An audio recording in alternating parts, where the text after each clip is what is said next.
Good morning, everybody, and welcome to Wake Up Missoula. I'm your host, Scott Ramph. It is Thursday when I'm recording. It's on April 22nd, but it is for the April 23rd episode of Wake Up Missoula, ushering you into what happened this week and what's going on this weekend. Let's kick it off with some news that are happening as well. Is that you might have heard Derek Chauvin, the cop involved in George Floyd's killing, has been convicted guilty for second-degree murder, third-degree murder. Second-degree murder, third-degree murder, second-degree manslaughter. And, all three counts. Which has a maximum sentence of about 40 years. And so far, the judge will decide on sentencing about 8 weeks or so from now. This marks the end of a strange year that saw major pushback on police brutality that in similar stories are coming to light. Will this change how the justice system will look to fight injustices across the nation? Only time will tell. And currently, the Department of Justice is investigating the police in general in Minneapolis, Minnesota. Former Governor Chris Christie may be running for president in 2024.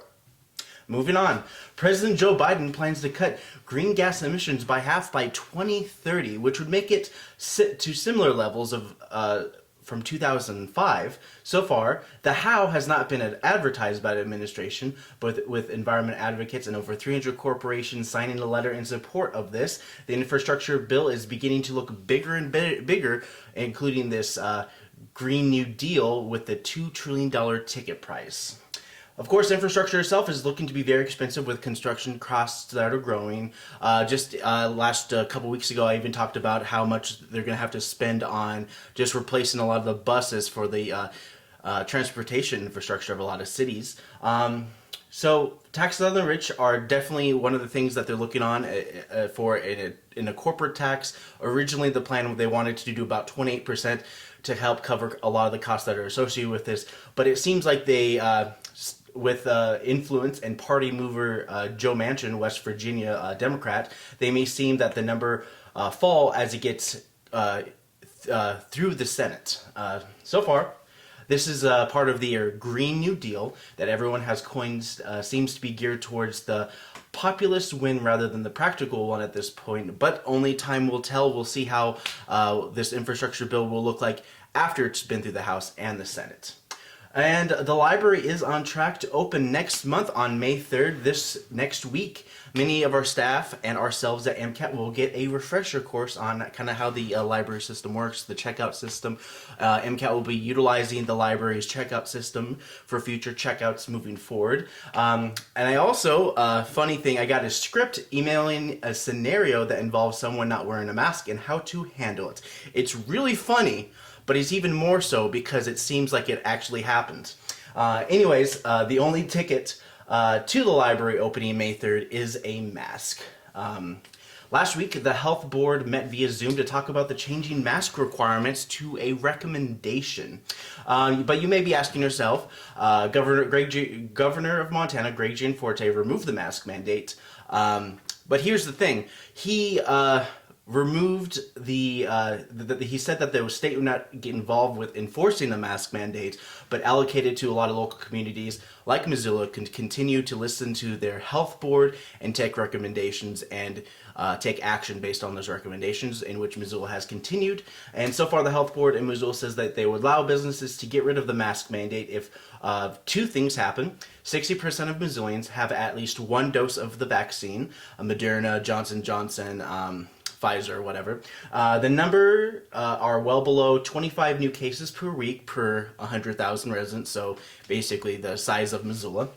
Another big thing happened during the public safety and health that involved a letter to the Montana Department of Environmental Quality to make sure an industrial site on the north side of Missoula is going to be cleaned up for the potential rezoning and creation of a residential neighborhood. I'll have more information during my city council report, but there's just a lot of things that are happening this weekend as well. Of course, this Saturday, as always, we have a Zach show and part of the Zach social distancing sessions, and this will technically be the last social distancing session because as things are starting to open up, Zach's going to kind of do more of a hybrid quasi-audience with a live stream component later on down the road. But for right now, this is their last socially distanced stream, and it's going to feature punk rock karaoke, and we might even get a heavy hitter on this stream as well. So that's going to start at 7:30 on Saturday. It'll be streaming on YouTube, Zach's YouTube and Zach's Facebook page.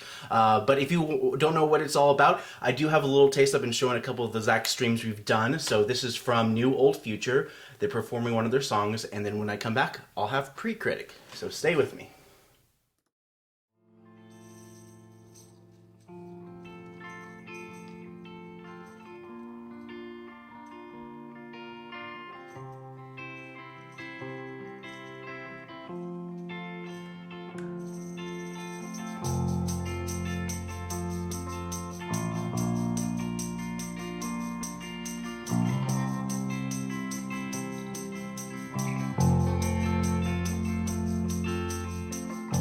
First time you kissed me, I couldn't sleep. Wandered around listlessly, but you were all I could see. Thoughts of you and everything, so I wash and brush my messy hair, and I clean my room on my Lucy chair. Well, I couldn't believe I was breathing the same air that you breathed when you were there. Even though you just left, I miss your face. Before you came along, well, I felt so out of place. Won't you come back and let me make you laugh, so I don't have to say that I miss your face. Everything that you say and do, it makes me fall that much more in love with you. And the fact that you want me to makes me feel so thankful. All the times I don't know why, when you bite your lip and you look at the sky, and it makes me wanna cry to think how lucky am I. Even though you just left, I miss your face. Before you came along, well, I felt so out of place, out of place. Won't you come back and let me make you laugh, so I don't have to say that I miss your face.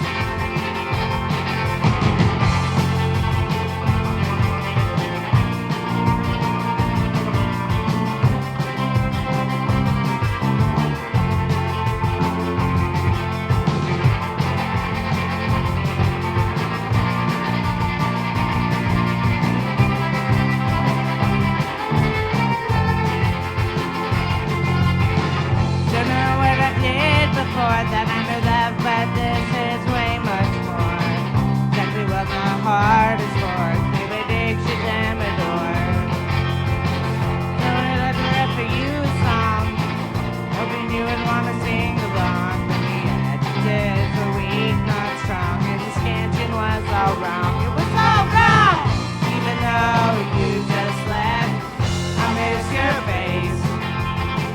Before you came along, well, I felt so out of place, out of place. Won't you come back and let me make you laugh, so I don't have to say that I miss your face. You know I do.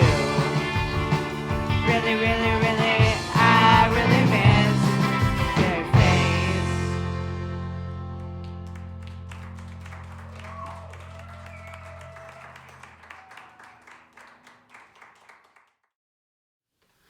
Hey guys, SSDD, am I right, folks? It's time for some Pre-Critic. Welcome to the movie that brings a 2020 edge to a bloody 90s extreme type movie. It's Mortal Kombat, folks. We're doing a remake.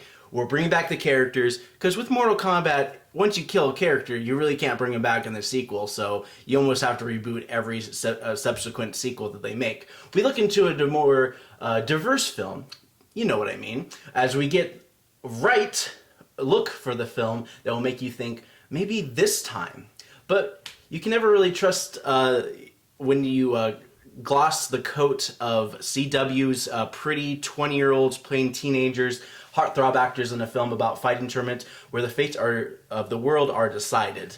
You know, the thing that's always bothered me about Mortal Kombat is it's always like a secret society that finds the best combatants? Why don't they just like have a world stage where everyone knows that this will be the fate of the world, and that way we have, you know, more than 6 billion people rather than maybe the 1,000 people who are in the know. But you know, I'm just nitpicking. Up next, we have a movie where it's basically kind of like a comedy with drama and all that stuff in it. It's called We Broke Up.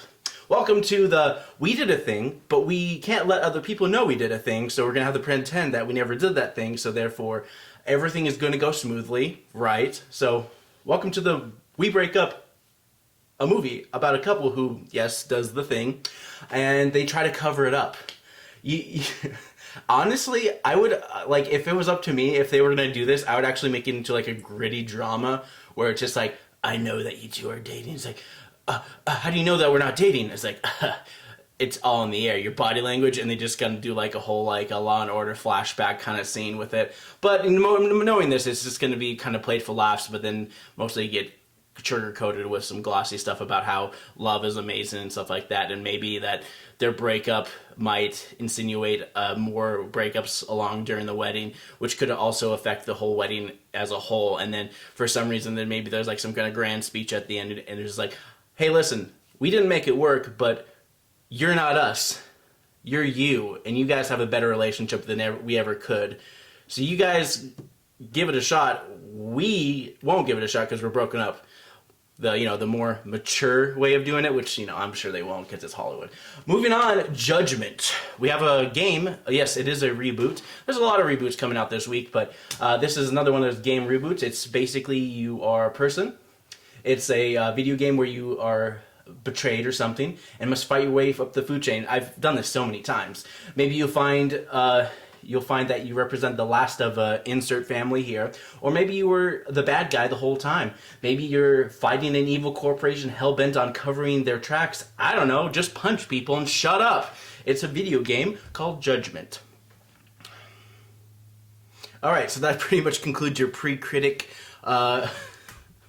videos and shows and video games and whatnot for you guys to enjoy. Maybe this will be the video game that makes people buy PlayStation 5, but what would I know? Anyways, so up next, we got your city council meeting, but we have a brand new dub and stuff for you guys. I actually kind of had a lot of fun doing this one. It's Zontar, the thing from Venus. Walking through the woods, I'm walking through the woods. Ha ha ha, look at these woods. Maybe I should have gone during the springtime, because these woods look terrible. Jeez. I'm having a good time, walking in the woods, wearing my uniform, oppressing the public. Hopefully nobody's listening. What a nice day. It's cold, but it's sweater weather, which isn't so bad after all. Huh? Wait a minute. I thought we made up the murder hornets. Well, I better get rid of it. Bam! Alright, I swear I hit it. Let's try this again. Yeah! Oh, come on. Oh! You're getting a little close, don't you? Oh, jeez.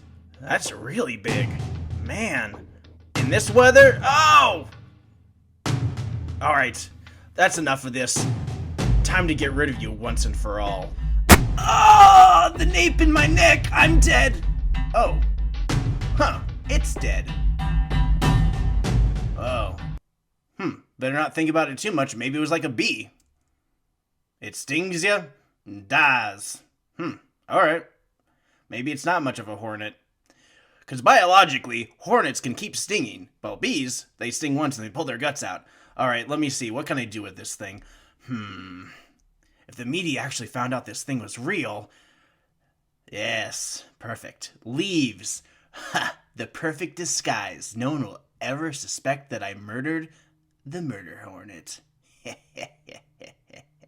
Meanwhile, at your favorite cable news station... As less and less people are more interested in media, we gotta figure out...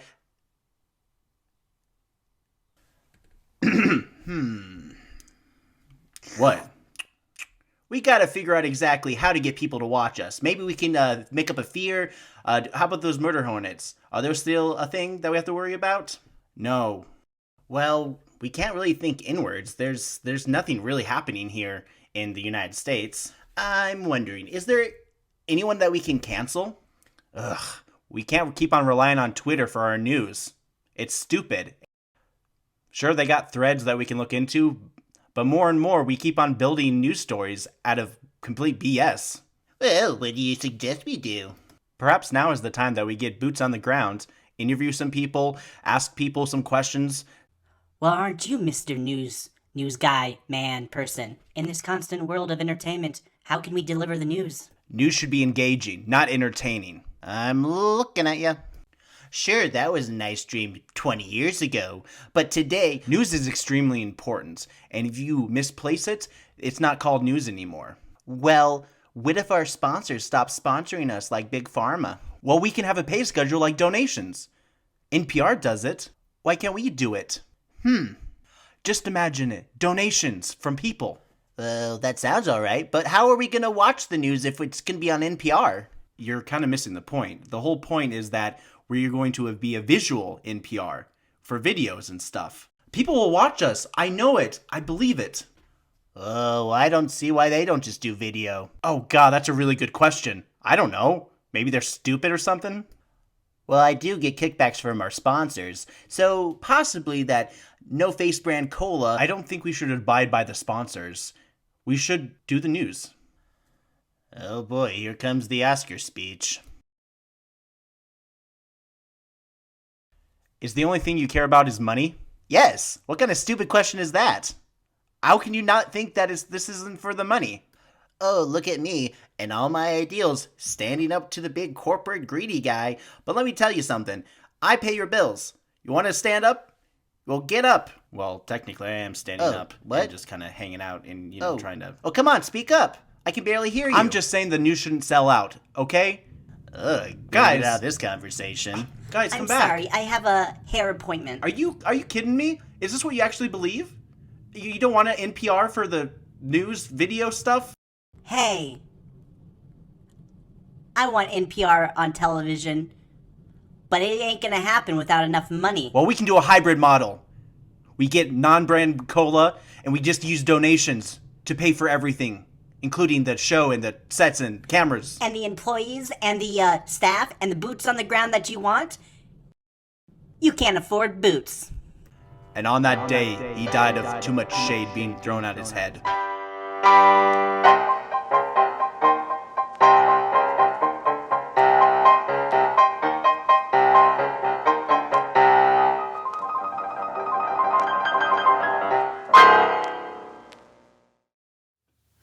Hey guys, welcome back. It's time for your City Council report. We're kicking things off with a public comment. One of the public comments, Matt Slarson, who's been very vocal about how the city spends their money, has kind of sent his focus on over to the Poplar Tree Farm next to the wastewater treatment plant, and this is what he had to say about the irrigation folks that are getting contracted to do the water.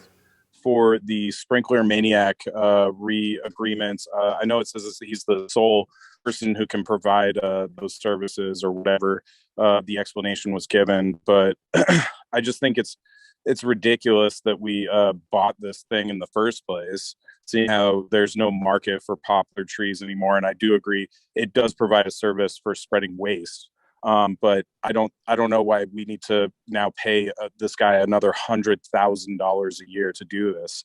And I really am curious as to what is so complex about this irrigation system that it requires $100,000 a year salary to some guy. I mean, I guess I'm just confused as to why we bought the thing in the first place. Of course, for those of you who don't know, the history of the poplar trees in the wastewater treatment plant were devised by a contractor in a way who suggested that we use the water that's coming through the wastewater facility, and these poplar trees would absorb a lot of these waters. It isn't a floodplain, so there's always some kind of issue with flooding in the area, but one of the biggest things is it becomes the most natural wastewater recycling deal in all the state of Montana. It was kind of like a really ambitious project that happened so many years ago. The city of Missoula rented out a property from a local farm, and some of the space that they also owned to combine into this giant tree farm that's been going on for over 10 years. This is part of their, like I said, the wastewater treatment facility. And eventually, with the contract, I believe it's about 18-year contract for the poplar trees to grow up, and then they're going to harvest a lot of the wood from those trees. They're poplar hybrid trees, and they're not going to get too much money from the wood, but they're going to hopefully recoup a lot of the costs associated with it. There's a big thing with these poplar trees, and it has a lot to do with a more natural approach on recycling a lot of the water that goes through the Clark Fork River. And that's also an easy way to kind of help curve the deal with the Clean Water Act, which does require that any runoff a city or community produces has to be cleaned up when it's being sent down further down the river.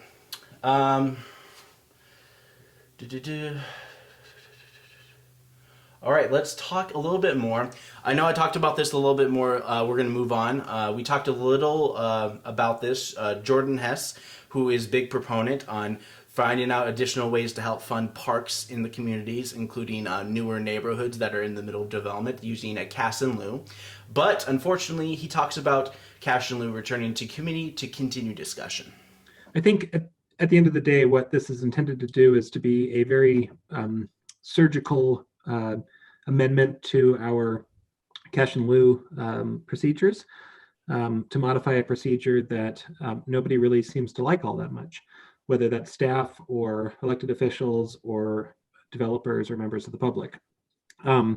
What I'd like to do, based on the committee meeting, is send this back to committee for a little bit of additional discussion.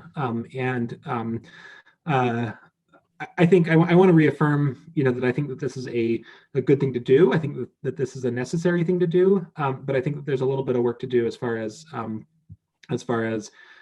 making sure that the procedures that are contemplated are satisfactory to everyone. So I think that that's what staff have expressed an interest in doing, is going out to various stakeholders and getting more feedback. And I think that's never a bad thing, and I'm happy to accommodate that process. And we'll get this scheduled again in the Land Use and Planning Committee. And so far, there's just not enough interest going through a developer and neighborhood to leverage the creation of parks, and they are going to try to find a better way to present this moving forward. Up next, we have some assistance for you renters out there. Julie Merritt from the City Council talks a little bit more about this. If you are still struggling to pay rent or utilities, you can go to housing.mt.gov and apply for assistance. It's also available for landlords to apply for assistance on behalf of their tenants. There's money available to help people out. If you are struggling, please go to housing.mt.gov. So whether or not you're a landlord or renter, that website is a good resource for a lot of you guys to take a part of. As we talk more and more about affordable housing in Missoula, we look into more about how rezoning may affect a lot of this. Last week, I spoke about a building that has plans to be part of the Natural Historic Inventory. But there's also a twist. This building will be untouched, but a lot of the area around it will have potential development moving forward, but allowing for minimizing parking lands and other properties surrounding this area for development. Basically, they want to build in this area, part of their growth inward policy, but should not touch this building.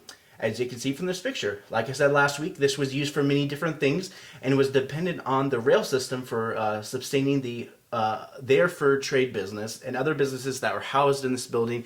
This building is about over 100 years old, and part of this is that they wanted to sign this moving forward. Julie Merritt, once again, speaks on this, but she is against the potential impact of this area by this rezoning and historic registry.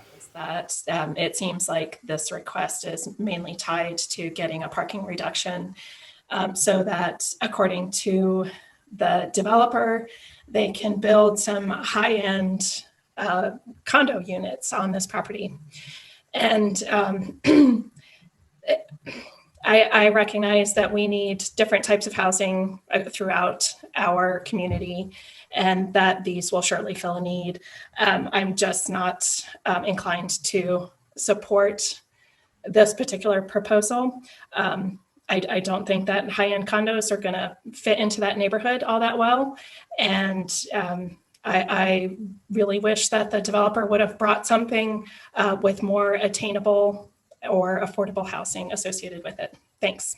And then soon after, we had the developer rep, Mr. Morgan, who speaks about the particular site plan of this area. This isn't a high-end condo project. It will be a mixed-use project, is what we're going to propose, with different commercial type uses as well as residential in the multifamily form.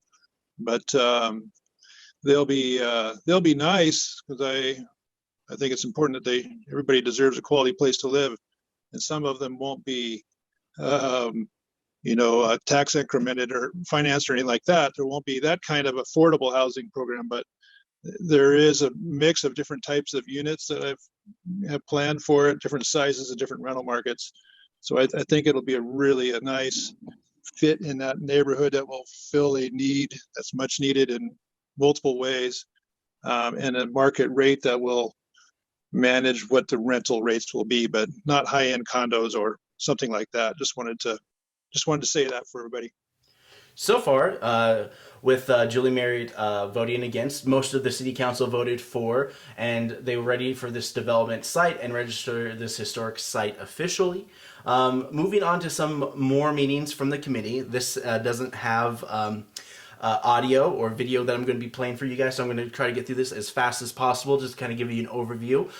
This is part of the public safety and health, and they were talking a little bit more about the final check that has to be signed for the Catlin Street project renovations on their properties, part of their showers, MRA. This is being done through the City and Missoula Redevelopment Agency. Parks and Conservation, they will continue with plans to create a river access to the Stool Street Park off Milwaukee Trail. This is a $55,000 deal and will be for contractors Reed LLC for services. In this picture, as you saw, I did talk a little bit more about last week. They did want to widen the trail, the Milwaukee Trail, by 4 inches to update to their trail standards. And so far, surveying the land for development will take place before any shovels hit the dirt. This item will go back onto consent agenda. Committee of the Whole. This is what I wanted to talk about a lot more in detail, and this had to do with the reaction of the Missoula City County Health Department's regular meeting to write a letter to the Montana Department of Environmental Quality to make sure that the industrial site on the north side will be officially cleaned out, renovated, and a lot of the topsoil that has been contaminated to be kind of taken from the site. They did a similar thing with what the city and Homeward did with affordable housing, where they rezoned a former industrial site, but all they really had to do was take out the topsoil that had certain levels of toxicity that in part of it, and they wanted to make sure that we wouldn't have to clean it up, and that the people at Burlington Northern and Santa Fe, the train company that is pretty much like the top dog in terms of train and transportation of all that stuff on the Pacific Northwest. And so part of this is to make sure that they clean up their site before it gets acquired or purchased by the community, or, like I said, the developers, to move forward on this particular site. But who wants to live next to the train tracks? I don't know. That's not up to me. That's up to the people who want to live there. This area is designated industrial site, and the potential future on the site has the city getting ahead for this future plans. From what the Missoula has done in the past, I already said that. All right, so here's a pic. And you can see that the large area just across the tracks up near Greeno Park, it's like that kind of area in which that was kind of a barren area in which people kind of took the back route if they wanted to get across the railroad tracks instead of going down underneath Orange Street. And you can see the rendering about exactly what they want to do with the site. You can see a lot of kind of like a neighborhood outdoor kind of surrounded by buildings and whatnot. They have a mixed use kind of deal. They kind of want to continue some of those plans moving out there.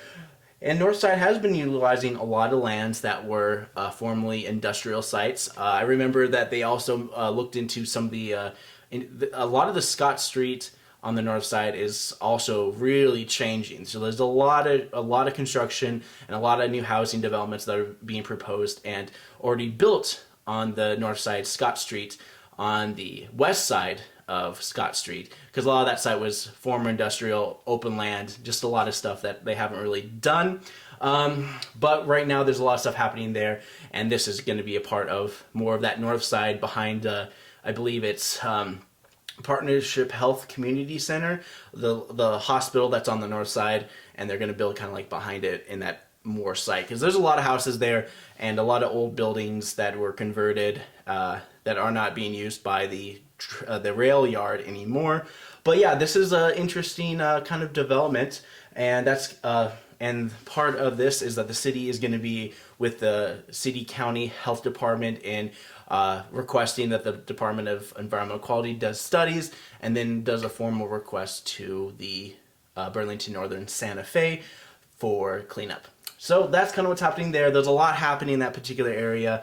If you want more information, you can go online as well. And let's talk about Public Works, because this one really caught my eye. And this is the city is looking to invest further in the corridor, basically from Brooks, Higgins. Okay, actually I probably should start a little bit further into the beginning, and this has to do a lot with the construction of the Higgins Bridge. If you haven't driven downtown, you might be noticing the bridge is having some construction downtown. Part of this is that they wanted to invest about $220,000 for the quote-unquote corridor from Brook Street through Higgins to Broadway. They want to improve the street, make it more biker friendly. The bridge itself is going to be widened so a lot more people can comfortably ride their bikes and also walk on the path. Because anybody who remembers the Higgins Street Bridge here in Missoula is that when you're walking down the bridge and someone's walking on the other side, you know that one of you is going to have to really like move out of the way. You can't just walk and not notice somebody like you can on the rest of the streets in Missoula. It's definitely something that you're going to watch out for, but with this new improvements, it's going to change how we cross the bridge, and they want to improve the sidewalks and streets around the area. All right, so there's a lot of your committee meetings, and there's your city council report. That's pretty much it. I can talk a little bit more about what's going on with MCAT as we are moving forward, is that hopefully we were able to get some franchise fees associated with the county. And so far, MCAT is funded in a way in which we get through subscriptions to a Spectrum, formerly known as Charter. And that part of that is that we were just getting the city franchise fees. So what we did is that MCAT went to the county of Missoula and had the fees that would be going basically to the county and to MCAT. So we're working on a deal with them, and because of this money, we will be able to hire more people at MCAT and be open for the hours that the library is open. So that's pretty exciting news moving forward with MCAT. And hiring an employee and a half. But it's going to be interesting to kind of see how it works out. If you want to apply, we only ask that you have some kind of knowledge on video editing and video production, whatnot. I'm not knowing if we're actually having any open invitations to a job interview, but that's kind of what I know in the short run, just to make sure that we are available for the public for checkout. But yeah, I mean, everything's kind of going smoothly. I haven't heard any push to push the date any further back. It seems like everyone's gung-ho on the May 3rd opening of MCAT and the library. So yeah, I mean, that's kind of what's happening there. Yeah. I think that's pretty much it I have for you guys. I don't have any more videos I want to show you guys. I've talked about everything I needed to talk about, and if you want to learn more, like always, you can go to mcat.org. But for Wake Up Missoula, I'm Scott Ramp, and I hope you guys have a wonderful weekend, and I will see you guys next week.